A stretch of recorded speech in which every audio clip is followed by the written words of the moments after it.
Bonsoir à toutes et à tous et bienvenue ce soir une fois de plus sur la Radio Mondiale Adventiste Station de Libreville. Nous sommes très heureux de vous savoir aussi nombreux connectés chez vous pour suivre ensemble avec nous notre semaine de prière qui a pour thème central le chemin du retour. N'oubliez pas, la Radio Mondiale Adventiste est de la diffusion au baptême. Ce soir, nous avons deux invités qui vont partager avec nous la parole de Dieu. Nous avons le pasteur Max Nzaou qui partagera avec nous la méditation de la parole de Dieu et nous avons la sœur Jaël Vinga qui partagera avec nous l'histoire des enfants. N'oubliez pas notre texte de base, le psaume 119, le verset 105. Ta parole est une lampe à mes pieds et une lumière sur mon sentier. Très heureux d'être avec vous, très heureux de vous savoir aussi nombreux connectés pour suivre ensemble avec nous cette semaine de prière qui a pour thème central le chemin du retour. Sans plus tarder, nous allons écouter le chant thème, après quoi nous reviendrons.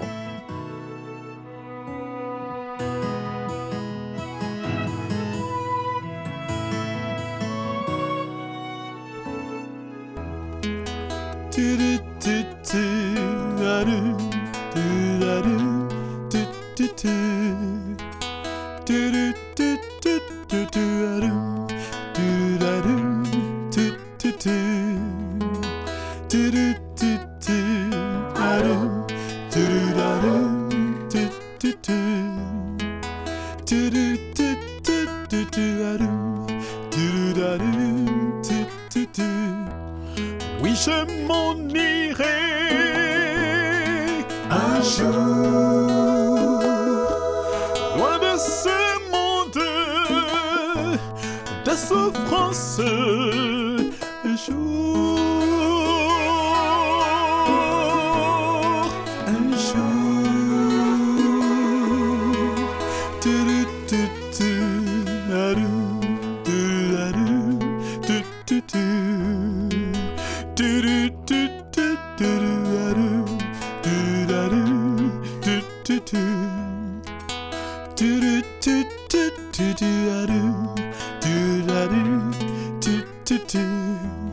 de ce monde plein de souffrance, de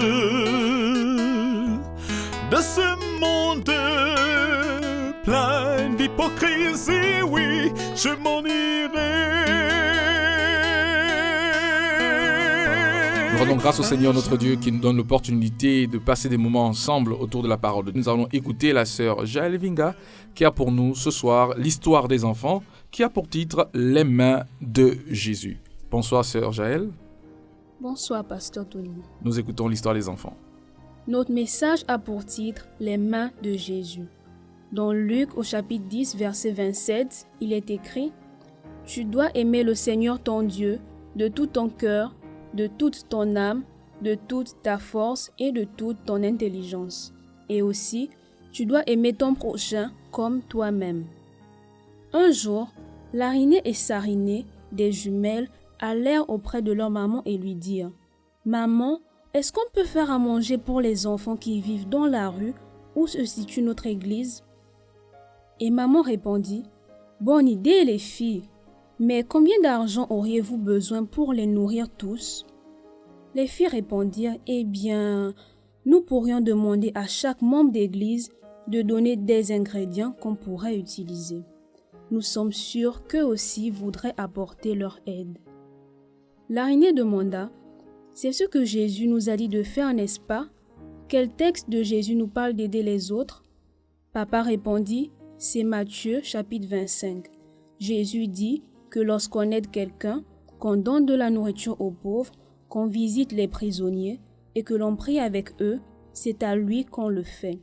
Jésus est notre meilleur exemple de service envers les autres. » Au cours des 2 jours suivants, Lariné et Sariné téléphonèrent aux membres d'église, leur parlèrent de leur projet spécial et demandèrent s'ils accepteraient de les aider en donnant des fruits et des légumes. Elles appelèrent ensuite le premier ancien de l'église et lui expliquèrent leur projet. Monsieur Janou, sabbat prochain, pourriez-vous nous donner des légumes et d'autres aliments pour pouvoir nourrir les enfants des rues? Il répondit, c'est une idée super les filles. Votre projet est génial. Je suis bien content de faire ma part. Je vais aussi demander à ma femme de vous aider à cuisiner. Dimanche arriva. Avec l'aide de leur maman, de Madame Janou et de plusieurs autres femmes de l'église, Lariné et Sariné firent de la soupe. 8 grandes marmites en tout. Papa ainsi que des anciens et des diacres de l'église se chargèrent de les apporter au parc. C'est là qu'ils rencontrèrent des enfants. Ce fut une journée mouvementée. Les jumelles dirent merci à Jésus pour son aide. Elles avaient nourri 80 jeunes affamés. Elles avaient le visage rayonnant d'un large sourire et dirent « Nous voulons être comme Jésus ». Quelle merveilleuse histoire! Ce ne sont pas seulement les adultes qui peuvent devenir comme Jésus, même les enfants aussi. Amen. Nous disons merci infiniment à la sœur Jaël Vinga pour l'histoire des enfants qui avait pour titre Les mains de Jésus. J'espère que nos amis qui nous écoutent ce soir ont décidé aussi de devenir les mains de Jésus en posant des actes concrets pour aider la communauté. Je voudrais vous rappeler le thème de ce soir qui sera présenté dans le contexte de la méditation par le pasteur Max Nzaou. Le thème de la méditation est Christ l'incomparable. Christ l'incomparable. Nous allons incliner nos têtes pour une prière. Seigneur notre Dieu, nous te disons infiniment merci pour l'histoire des enfants de ce soir. Nous prions que tu nous aides à être les mains de Jésus partout où nous nous trouvons. Nous te présentons maintenant la méditation de ce soir. Parle à nos cœurs pour la gloire de ton nom, au nom de Jésus-Christ. Amen.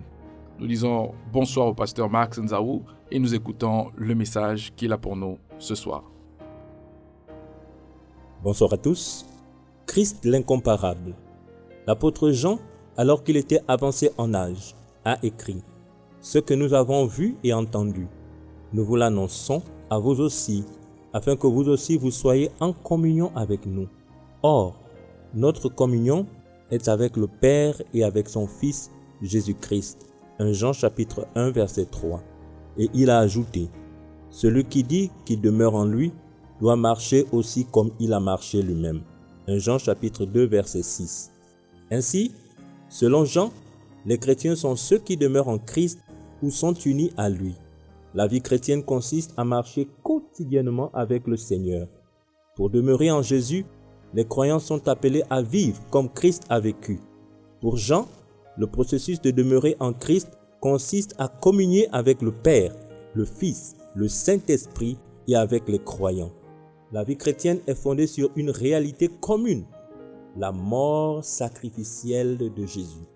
Mais le christianisme, lui, est démontré dans notre façon de vivre pour Dieu et pour les autres. La vie de Jésus était caractérisée par une puissance transformatrice. Nous avons accédé à cette puissance en écoutant ce qu'il a dit et en faisant ce qu'il a fait. En d'autres termes, en nous modélant à la foi, selon son discours et ses actes, Jésus est l'exemple ultime et suprême de la façon dont les chrétiens doivent vivre. Jésus est venu ici-bas pour changer radicalement la vie de ceux qui l'attendaient et le voyaient. Il les a invités à devenir ses disciples. Or, le discipulat ne consiste pas simplement à mémoriser les enseignements du Seigneur, mais plutôt à laisser la puissance de ces enseignements générer en nous une vie nouvelle. Jésus est la source cosmique de la puissance de Dieu. Il a fait des disciples en triomphant de l'œuvre du diable dans le cœur humain. Il a appelé les gens à le suivre. Un jour, dans le cadre d'une recherche, un scientifique dut se rendre dans la jungle.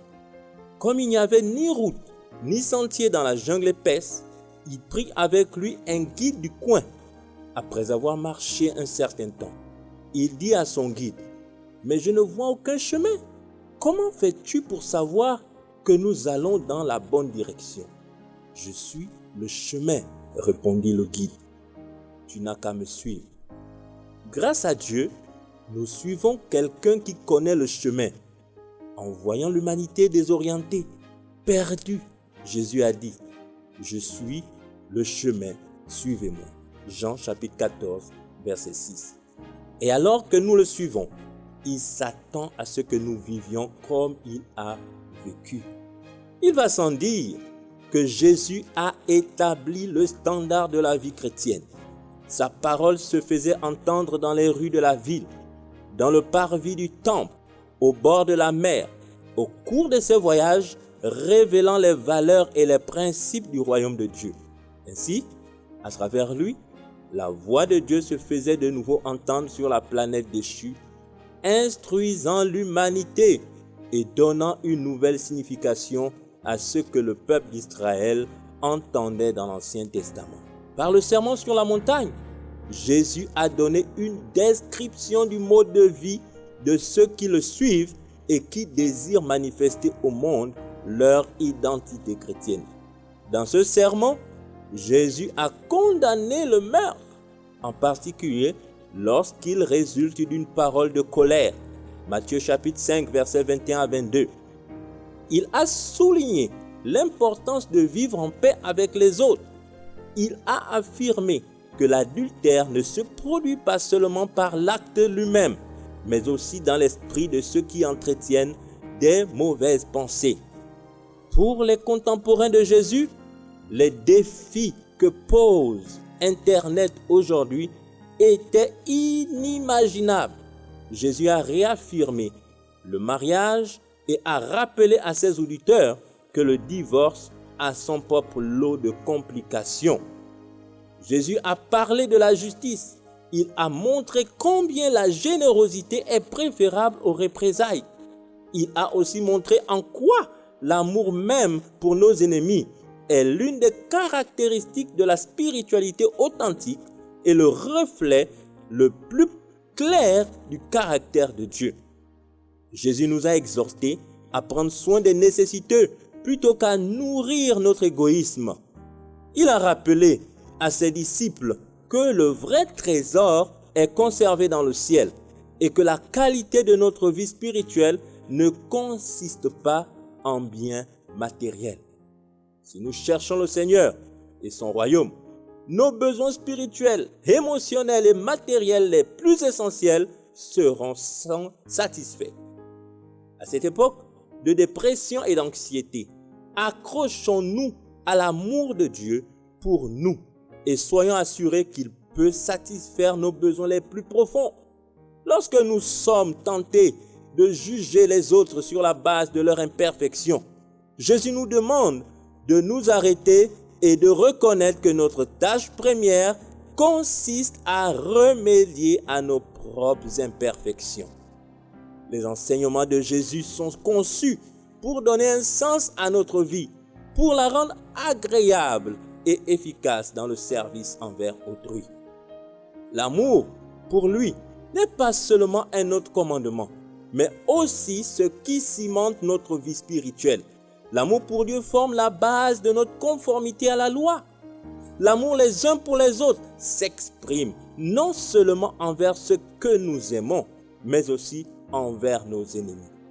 Malheureusement, il nous est souvent difficile d'aimer nos semblables. Il semble que les églises même deviennent parfois des lieux de conflit et de tension, ce qui nuit à l'unité et à l'identité christocentrique. L'apôtre Jean devait être conscient de cela parce qu'il a écrit « Car ce qui vous a été annoncé et ce que vous avez entendu dès le commencement, c'est que nous devons nous aimer les uns les autres. » Nous allons parler des actions de Jésus. Selon la Bible, le caractère et l'identité se manifestent par nos actes. L'identité de Jésus n'était ni cachée, ni inaccessible. Il s'est fait homme pour révéler son identité divine par ses actes. Lorsque Jean-Baptiste se retrouva en prison, il envoya des messagers demander à Jésus s'il était vraiment le Messie. Jésus se révéla lui-même aux disciples de Jean-Baptiste, non seulement parce qu'ils entendaient de lui, mais particulièrement parce qu'il faisait. Ce sont les actions d'un individu qui révèlent son caractère. Jésus mangeait avec les collecteurs d'impôts et les pécheurs, manifestant ainsi une compassion toute divine. Il vivait une vie de soumission totale à la volonté de son Père et renforçait cette relation en communion avec lui par la prière et par sa connaissance des Écritures. Il gardait le sabbat, aimait ses ennemis et priait pour eux. Il vainquit le mal lors de la tentation dans le désert en délivrant ceux qui étaient dominés par des démons et en guérissant les malades, en voyant Jésus opérer des miracles, dont la guérison de 2 hommes aveugles. Les gens reconnurent qu'il plaçait sa puissance incomparable au service des autres. Chaque acte de Christ reflétait son identité, décrivant ainsi le mode de vie de ceux qui le suivraient et constitueraient son Église. Sa vie tout entière fut une manifestation de l'amour infini de Dieu pour ses créatures. Sa crucifixion sur la croix pour ôter notre péché est l'ultime démonstration de l'amour de Dieu pour l'humanité. Jésus est venu pour révéler qui il était par ses paroles et par ses actes. Mais c'est particulièrement par son comportement et sa conduite que les gens l'ont reconnu en tant que fils de Dieu. Les gens nous connaissent d'abord par notre façon de vivre, par nos actes, puis par ce que nous enseignons. La religion de Jésus n'est pas simplement un ensemble d'affirmations intellectuelles ou un système de théologie, mais d'abord et avant tout une vérité vivante qui prend possession de la personne tout entière. C'est une vérité qui transforme, une vérité qui modifie radicalement notre façon de penser, de parler et d'agir. Une écrivaine écrit ceci: le Christ est notre modèle, l'exemple parfait et saint que nous devons suivre. Jamais nous ne l'égalerons, mais nous pouvons lui ressembler dans la mesure de nos possibilités. Ce type de religion que nos semblables voient à travers nos actions permet à ceux-ci d'entendre et de découvrir la vérité. Il consiste à marcher comme Christ a marché. Que l'Éternel vous bénisse et qu'il vous garde. Amen. Nous allons prier. Notre Père qui est dans les cieux, nous te prions de permettre à ce que le modèle de Christ puisse être ancré en nous. Que nous puissions présenter à travers nos actes, à travers nos paroles, l'image de Christ aux autres. Seigneur, daigne effacer notre moi, daigne effacer notre orgueil, donne effacer notre suffisance. Accorde à chacun de nous, alors que nous avons entendu ce que le Seigneur a fait, comment il a transformé les vies à travers son exemple, à travers sa parole. Que Seigneur, cette parole puisse nous transformer au-dedans de nous et que nous puissions être celui ou celle que tu souhaites que nous soyons. Que ton nom soit béni et exalté. C'est au nom de Jésus-Christ que nous t'avons prié ce soir. Amen. Ta parole est une lampe à mes pieds et une lumière sur mon sentier. Nous remercions le pasteur Max Zao pour le message de ce soir qui avait pour titre « Christ l'incomparable ». Hier, nous avons écouté un message extraordinaire qui avait pour thème « Profiter à fond de la vie ». Aujourd'hui, le pasteur Max Zao nous a permis de méditer ensemble sous le thème « Christ l'incomparable ». Et demain, par la grâce de Dieu, notre thème très intéressant, des rencontres qui transforment la vie. Je suis le pasteur Tony Oguma et j'étais avec la sœur Vinga Jaël qui a partagé avec nous l'histoire des enfants et le pasteur Max Emery Nzaou qui a partagé avec nous la méditation de ce soir. Je vous dis à demain, par la grâce de Dieu, nous allons incliner nos têtes pour une prière. Seigneur notre Dieu, nous te disons infiniment merci pour tes bienfaits. Garde-nous entre ta main pour la gloire de ton nom, au nom de Jésus-Christ. Amen. N'oubliez pas mes amis, nous nous retrouvons demain à la même heure de la diffusion au baptême. Tel est le slogan de la Radio Mondiale Adventiste, station de Libreville. Que Dieu vous garde. Au revoir et à demain.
Oui, je m'en irai un jour, loin de ce monde de souffrance. Un jour, un jour.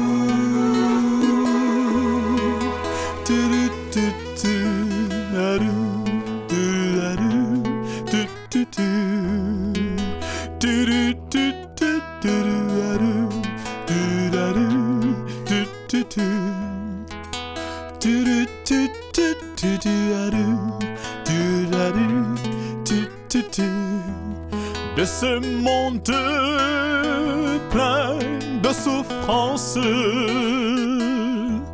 de ce monde plein d'hypocrisie, oui, je m'en irai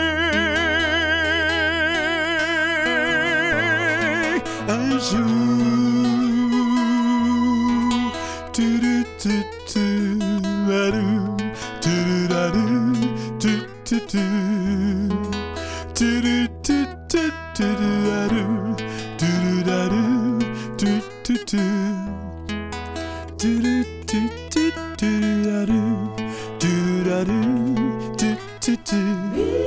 Oui, je m'en irai loin de ce monde de pleurs. Oui, je m'en irai loin de ce monde de haine. Oui, je m'en irai loin de ce monde de pleurs. Oui, je m'en irai un jour.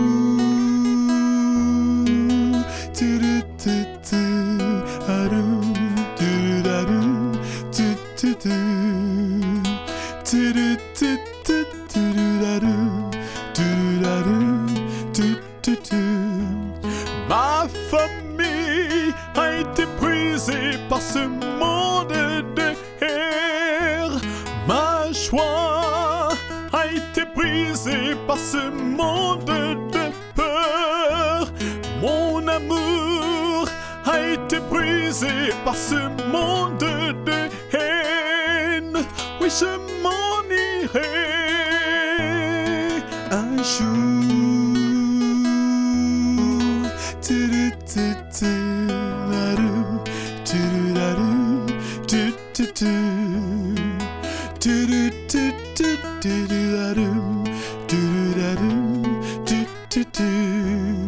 Oui, je m'en irai loin de ce monde de pleurs.